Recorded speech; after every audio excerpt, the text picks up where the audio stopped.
అయితే మరేడనా ఆయన అవునా ఒక 2 క్వశ్చన్స్ అడుగుతా ఇంపార్టెంట్ క్వశ్చన్స్ ప్లాట్ కొనుక్కోవడం ఇంపార్టెంటా ఇల్లు కొనుక్కోవడం ఇంపార్టెంటా అంటే ఇది డిఫరెంట్ ఉంటుంది అసలు దాని గురించి ఏం చెప్తారు మీరు మీకు ఇల్లు లేదనుకోండి Okay. సపోజ్ ఒక కళ ఇల్లు కంపల్సరీ కావాలా మా పిల్లలు ఇక్కడ ఈ ఏరియాలో చదువుకుంటారు నాది ఇదే ఏరియా నేను ఇక్కడే ఉంటా ఇంకో 20 సంవత్సరాలు అయినా సరే అన్నప్పుడు ఇల్లు కొనుక్కోవడం చాలా ఉత్తమం.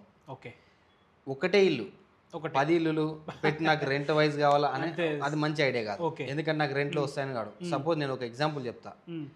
ఇప్పుడు ఒక ఇల్లు కొనుక్కున్నారు, సేమ్ మీరు ఒక ఇల్లు కొనుక్కున్న ఇంట్లో ఉంటున్నారు.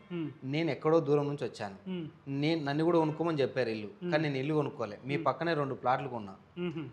ఇల్లు 20 సంవత్సరాల తర్వాత ₹1,00,000 గజమే ఇల్లు వాల్యుయేషన్ లేదు, ఓకే ₹1,00,000 గజమే పోతుంది. నేను అదే ఇల్లు కట్టాల్సిన డబ్బులు 2 ప్లాట్లు కొన్నా కదా, మీది 200 గజాలకి ఎంత వాల్యూ ఉందో దానికి డబుల్ నాకు వాల్యూ వచ్చింది కదా. అంతే అర్థమైంది కదా మ్యాటర్. అర్థమైంది. మీకు ₹1,00,00,000 వస్తుంది, నాకు 2 కోట్లు వస్తుంది. కాబట్టి ఈ మిస్టేక్ చేయొద్దండి. ఇల్లుకు పెట్టిన డబ్బులు రావు అంతే. ఒక స్టేజ్ ఆఫ్ టైం తర్వాత 20 సంవత్సరాలు 15 సంవత్సరాలు దాటిందంటే ఇల్లుకు వాల్యూ ఉండదు. వాల్యూ ఉండదు. అది ఓకే ఓన్లీ అసలు మీకు నిజం తెలుసో లేదో కూలగొట్టిన తర్వాత దాన్ని ఎత్తుకుపోవడానికి కూడా ఖర్చు అవుతుంది. నిజమే 100% కరెక్ట్ చెప్పారు. ఓకే అని విధంగా ఇలాంటి వీడియోస్ చాలా చేస్తా ముందు ఇలాంటి ఇన్ఫర్మేషన్ వీడియోస్ మీ వరకు రావాలంటే please subscribe my channel. Thank you.